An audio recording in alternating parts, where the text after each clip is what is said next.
Detrás de cada broma inofensiva se esconde el potencial de consecuencias catastróficas que nadie ve venir. En este video, estamos revelando 6 de las peores muertes causadas por bromas jamás registradas, y cada una terminó de la misma manera devastadora. Era el 21 de mayo de 2015 en Filipinas. El aire de la mañana en Camarines Norte, Bicol, era húmedo pero tranquilo, y los pasillos de una escuela secundaria pública local llevaban el habitual bullicio de estudiantes moviéndose entre clases. Sin embargo, bajo el ajetreo normal, el escenario estaba preparado sin saberlo para un accidente fatal repentino. Ángelo Yasas, de 16 años, era un estudiante de último año de alto rendimiento conocido por su enfoque estudioso hacia el trabajo escolar y sus rutinas disciplinadas. Vivía con su madre, quien trabajaba largas horas como costurera, y él contribuía económicamente creando proyectos de arte para escolares a tiempo parcial. El día del incidente, llevaba 3 gruesos libros de texto apilados en un brazo mientras bajaba por la escalera.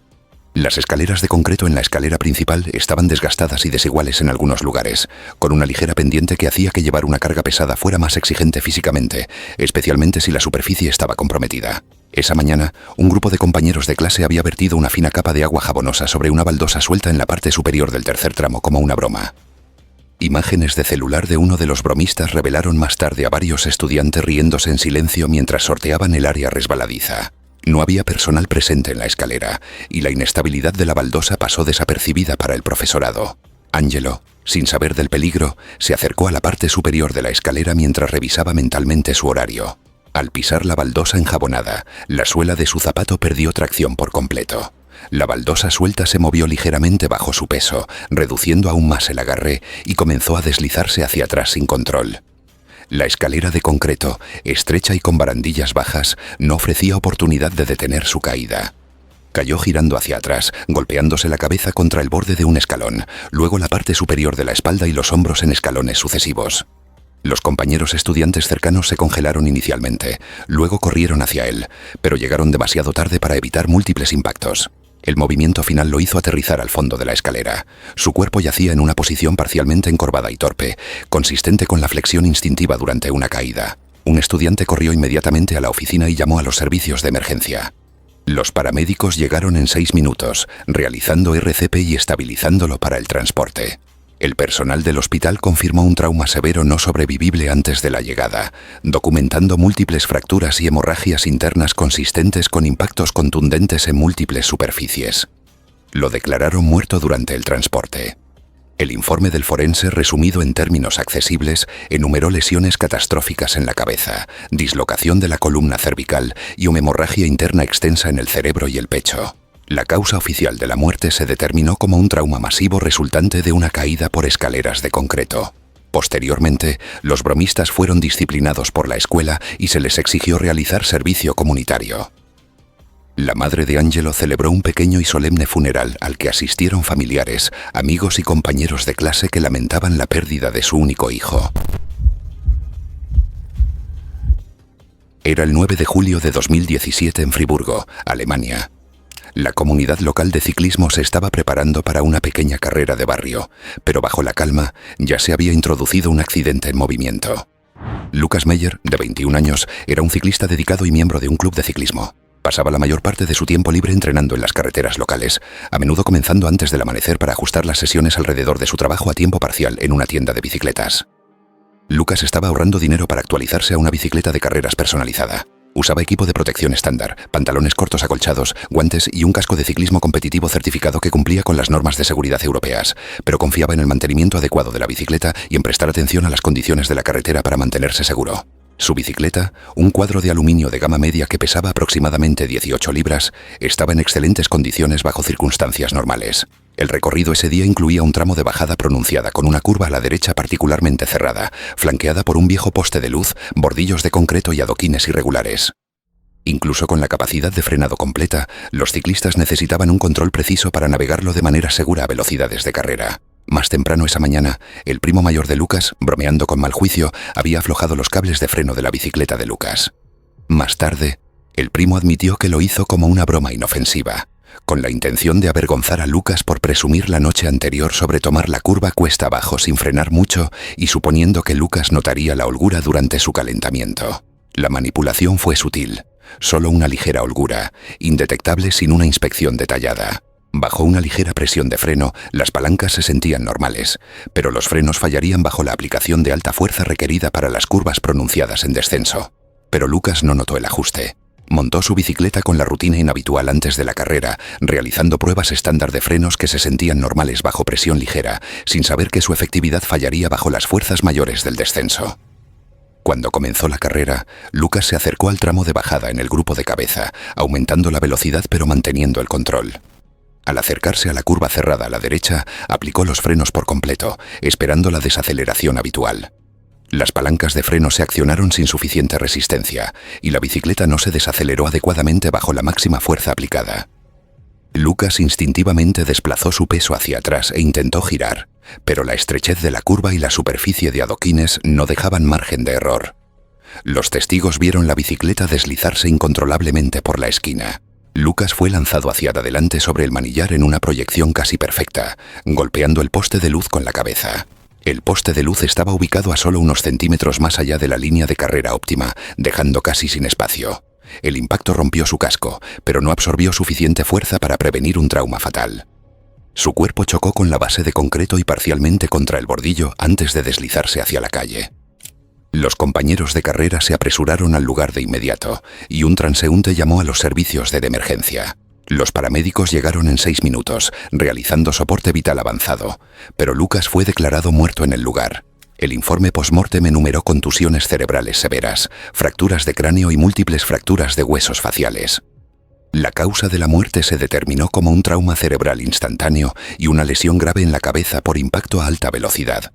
Después, la familia de Lucas emprendió acciones legales contra el primo. El tribunal determinó negligencia grave y peligro imprudente. El primo recibió una sentencia suspendida y se le exigió completar servicio comunitario y pagar una indemnización a la familia Meyer. Era el 14 de septiembre de 2016. El sol de la mañana se filtraba débilmente a través de la neblina del monzón sobre una escuela primaria en Pune, India. El recreo estaba en pleno apogeo, pero bajo el ruido ordinario se había colocado un pequeño montaje inadvertido que convertiría un simple tiempo de juego en una tragedia. Rohan Iyer, de 10 años, era un niño tímido e introvertido que encontraba consuelo en dibujar y hacer bocetos durante los descansos en lugar de unirse a los juegos más ruidosos. Vivía con su madre y su abuela. Rohan tenía un temperamento apacible, evitaba la confrontación y a menudo soportaba las burlas de sus compañeros sin quejarse. Los maestros notaron su inteligencia y paciencia, aunque también observaron que tenía dificultades para imponerse socialmente. El patio de recreo de su escuela tenía caminos de concreto, columpios de metal, barandillas bajas alrededor del arenero y un pequeño bordillo elevado de aproximadamente 15 centímetros de altura. Aunque generalmente era seguro, sus superficies duras y equipos rígidos significaban que las caídas o colisiones podían resultar en lesiones graves. Las rutinas diarias de recreo de Rohan involucraban dibujar cerca de los columpios mientras observaba a otros jugar, manteniéndose alejado de las actividades más bruscas. Esa mañana, un pequeño grupo de compañeros de clase colocó una serpiente de goma realista cerca de los columpios en un intento de asustar a Rohan. El diseño de la serpiente era detallado, con escamas pintadas, un cuerpo flexible y una postura enroscada. Rohan se acercó a los columpios, concentrado en su cuaderno de dibujo cuando su mirada captó la serpiente. La repentina visión provocó una respuesta de sobresalto involuntaria inmediata. Saltó hacia atrás con toda su fuerza, intentando alejarse del peligro percibido. Su pie aterrizó en el concreto ligeramente húmedo y se deslizó hacia atrás, llevándolo fuera del bordillo elevado de 6 pulgadas y hacia un poste de columpio de metal. Su cuello golpeó el poste en un ángulo incómodo, impactando la parte trasera y lateral de su columna cervical. El encargado del parque y los estudiantes cercanos observaron la colisión en tiempo real. Rohan colapsó de inmediato, inmóvil, con sus materiales de dibujo esparcidos a su alrededor. Los compañeros de clase gritaron y corrieron para alertar al asistente, quien llamó a los servicios de emergencia. Los socorristas llegaron 8 minutos después, realizando estabilización de emergencia, pero Rohan nunca recuperó la conciencia. La evidencia física en la escena, la posición de su cuerpo, las marcas de impacto en el poste del columpio y la mochila dispersa corroboraron los relatos de los testigos presenciales. El informe del forense registró fracturas en las vértebras cervicales, sección de la médula espinal y trauma compresivo y rotacional en el cuello, consistente con una caída desde una superficie ligeramente elevada. La causa de la muerte se determinó como una fractura de cuello que causó parálisis inmediata y una lesión fatal en la columna vertebral. Después del incidente, los padres de Rohan tomaron medidas contra los niños involucrados y los administradores escolares enfrentaron un escrutinio sobre la supervisión del patio de recreo. La respuesta de la comunidad se centró en la indignación por el acoso y la crueldad casual que condujo al incidente fatal. Era el 28 de octubre de 2015. En la tarde, en los suburbios de Arlington, Virginia, los niños corrían por las aceras disfrazados y el tenue aroma a humo de leña flotaba desde las fogatas en los patios traseros. Sin embargo, la calma del vecindario ocultaba un peligro invisible, una pequeña instalación improvisada en la carretera destinada como una broma. David Conde, de 32 años, era un conductor de autobús escolar conocido por su puntualidad y meticulosa atención a la seguridad. Vivía con su esposa, Sarah, de 29 años, una enfermera en un hospital cercano. La pareja esperaba a su primer hijo y eran cautelosos en la vida diaria, a menudo revisando 2 veces cerraduras, asientos de coche y horarios para garantizar la seguridad. El trabajo de David requería vigilancia constante, navegando por las calles de la ciudad y manejando a los niños distraídos. Los turnos de enfermería de Sarah eran exigentes, pero mantenía rutinas estrictas de salud y ejercicio, a menudo corriendo antes del trabajo para manejar el estrés. Ambos eran considerados cuidadosos, responsables y muy concienzudos por amigos y colegas. Su vida personal era igualmente estructurada. David mantenía su vehículo meticulosamente, revisando frenos, luces y llantas a diario debido a la naturaleza de su trabajo. Sarah prefería caminar o andar en bicicleta en áreas bien iluminadas, consciente de los riesgos del vecindario. En la noche del incidente, estaban conduciendo a casa desde una cita prenatal tardía, regresando en su sedán mediano del año 2012 por una calle residencial estrecha de 40 km/h, bordeada de autos estacionados. La visibilidad era promedio, aunque el sol bajo proyectaba largas sombras sobre el asfalto. Sin embargo, su atención no podía prever peligros externos e impredecibles. Anteriormente, un grupo de adolescentes del vecindario había colocado un espantapájaros en la carretera vestido con un disfraz de Halloween como una broma. La figura estaba erguida y posicionada en el carril, con la intención de asustar a los conductores que pasaban. Testigos informaron más tarde haber visto varios vehículos desviarse repentinamente para evitar el espantapájaros, creando patrones de movimiento impredecibles. Los bromistas no consideraron las consecuencias de que los conductores reaccionaran a una velocidad moderada en una calle con tráfico en sentido contrario. David y Sarah se acercaron a la calle a una velocidad moderada de aproximadamente 30 millas por hora, sin saber de la obstrucción adelante. Al acercarse, un coche que pasaba viró bruscamente para evitar el espantapájaros, cruzando al carril opuesto. El sedán no pudo reaccionar a tiempo. La parte delantera del vehículo que se aproximaba chocó con el coche de los Condes a una velocidad combinada de aproximadamente 40 millas por hora, desviando violentamente el sedán y aplastando el compartimento de pasajeros. El vehículo giró ligeramente, unos 30 grados, antes de detenerse contra un árbol. Los vecinos corrieron a la calle y una cámara de vigilancia cercana grabó la secuencia de la colisión. Dentro del coche, la fuerza del impacto causó una deformación estructural inmediata. Tanto David como Sarah sufrieron un trauma contundente catastrófico. Las costillas se rompieron, los cráneos se fracturaron y hubo hemorragias internas en múltiples órganos, incluyendo el hígado, el bazo y los principales vasos sanguíneos. El cinturón de seguridad de Sarah estaba colocado normalmente, pero aún así permitió un impacto contundente en su abdomen inferior, resultando en el nacimiento sin vida de su hijo no nacido. Los testigos describieron los coches aplastándose y el sonido del metal retorciéndose contra el metal. Los servicios de emergencia llegaron en 7 minutos, realizando una evaluación rápida, pero ambos adultos fueron declarados muertos en el lugar. El informe del forense enumeró traumatismo contundente multisistémico como la causa de la muerte, especificando fracturas en el cráneo, costillas y vértebras cervicales, junto con hemorragia interna en órganos torácicos y abdominales. El feto nació muerto debido a un trauma abdominal directo contundente sufrido por Sarah, confirmado como resultado de las fuerzas de la colisión. Los investigadores determinaron que la colisión resultó directamente del desvío del otro vehículo para evitar el espantapájaros, que había sido colocado ilegal y negligentemente en la carretera. Después del incidente, las autoridades locales identificaron a los bromistas a través de imágenes de vigilancia y declaraciones de testigos. Fueron acusados de imprudencia temeraria y enfrentaron multas y servicio comunitario. No se cumplió tiempo en la cárcel debido a la edad y la falta de antecedentes. El funeral de los Condes fue privado, asistido por familiares y cercanos. Era el 12 de agosto de 2016. El sol de la tarde proyectaba largas sombras sobre el terreno árido cerca de Broken Hill, Nueva Gales del Sur. Una antigua mina de plata en desuso se encontraba al borde de la propiedad, su entrada parcialmente colapsada y apuntalada por vigas oxidadas. Para un observador casual, el área parecía tranquila, pero dentro de los túneles y escombros, un solo paso en falso estaba a punto de convertir la curiosidad en catástrofe. Emily Lord, de 21 años, era una estudiante de geología en una importante universidad australiana, especializada en mineralogía y geología estructural. Pasaba los fines de semana visitando minas y canteras históricas, fotografiando capas estratigráficas y equipos industriales abandonados tanto para estudio como por interés personal. Emily era metódica y cuidadosa, con un profundo entendimiento de la estabilidad de las rocas, el deterioro estructural y los peligros de los sitios mineros abandonados. Sus amigos la describían como meticulosa, curiosa y aventurera, pero siempre consciente de la seguridad personal y los riesgos ambientales.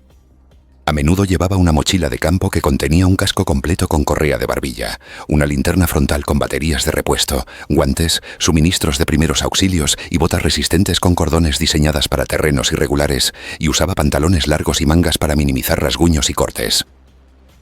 Más allá de lo académico, Emily documentaba sus exploraciones para un pequeño club universitario y ocasionalmente colaboraba con sociedades de patrimonio local para registrar y mapear minas abandonadas.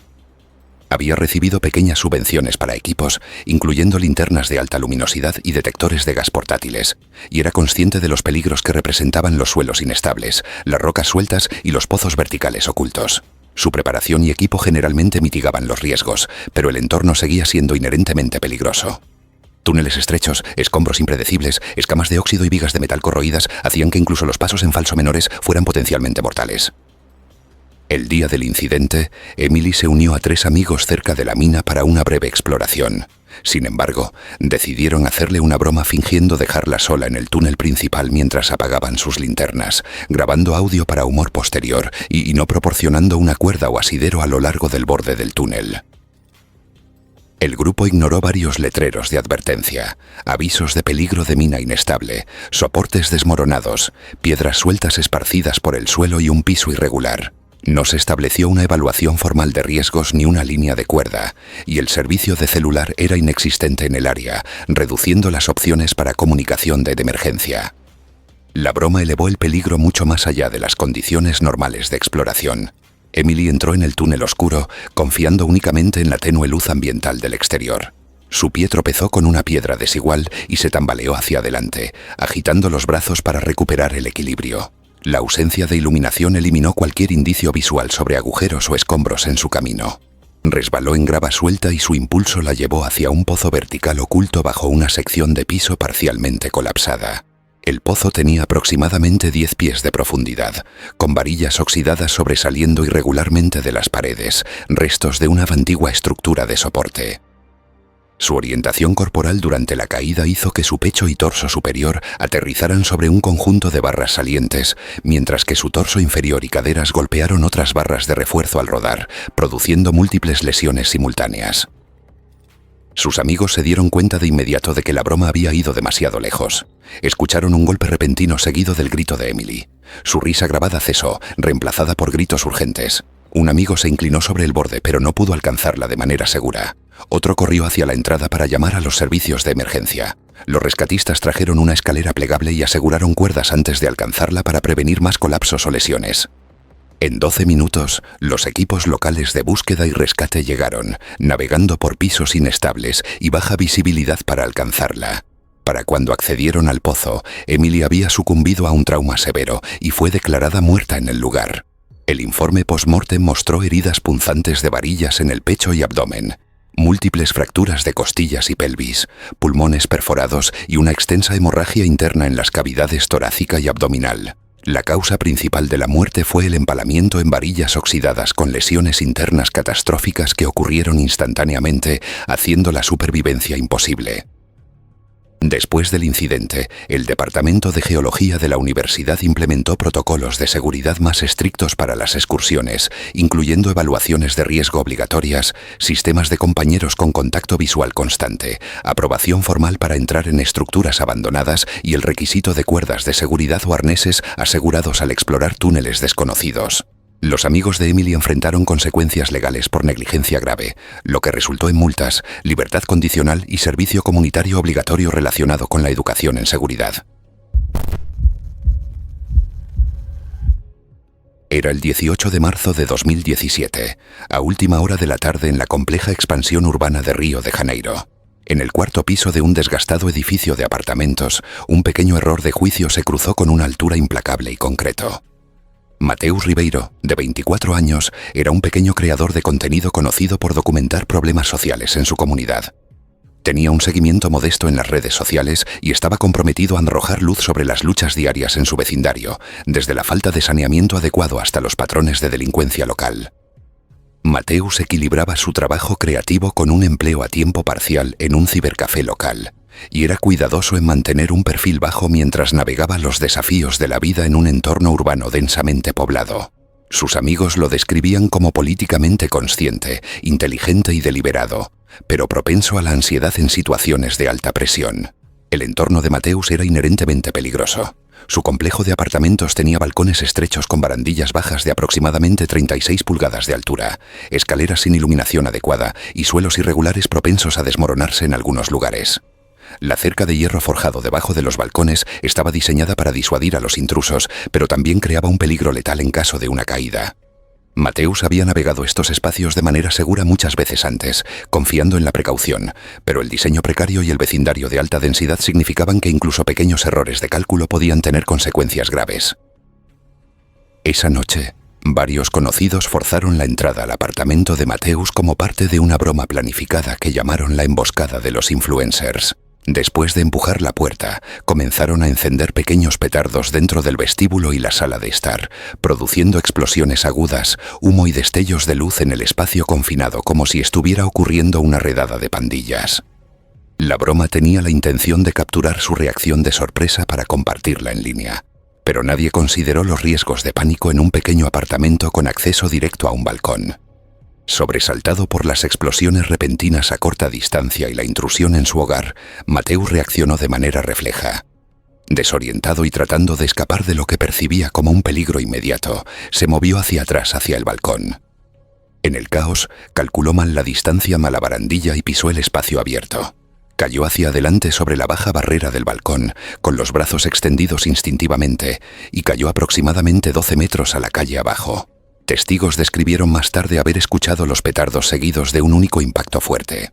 Cayó directamente sobre la verja de hierro forjado abajo, las púas perforaron su torso. Las púas entraron lateralmente en el pecho justo al lado del esternón y a través del abdomen debajo de la caja torácica derecha, perforando los pulmones y los vasos sanguíneos principales. La sangre se acumuló inmediatamente alrededor de los puntos de contacto. Los vecinos corrieron hacia la escena, algunos gritando, otros intentando estabilizar su cuerpo, pero la gravedad de las heridas era evidente. Un vecino llamó a los servicios de emergencia, que llegaron en 12 minutos navegando por el estrecho callejón. Los paramédicos evaluaron las lesiones y confirmaron que Mateus ya había sucumbido al trauma. El informe del forense enumeró trauma penetrante en el pecho y abdomen, pulmones rotos y daño en los vasos sanguíneos principales. La causa de la muerte fue una lesión interna masiva inmediata por empalamiento en la cerca de metal. Después del incidente, la familia de Mateus eliminó su contenido en línea para proteger su privacidad y mitigar más angustia. Las autoridades emprendieron acciones legales contra los amigos responsables de la broma, resultando en cargos de homicidio involuntario por negligencia grave debido a la imprudencia temeraria. Gracias por ver. Si te gustan estas historias, haz clic aquí.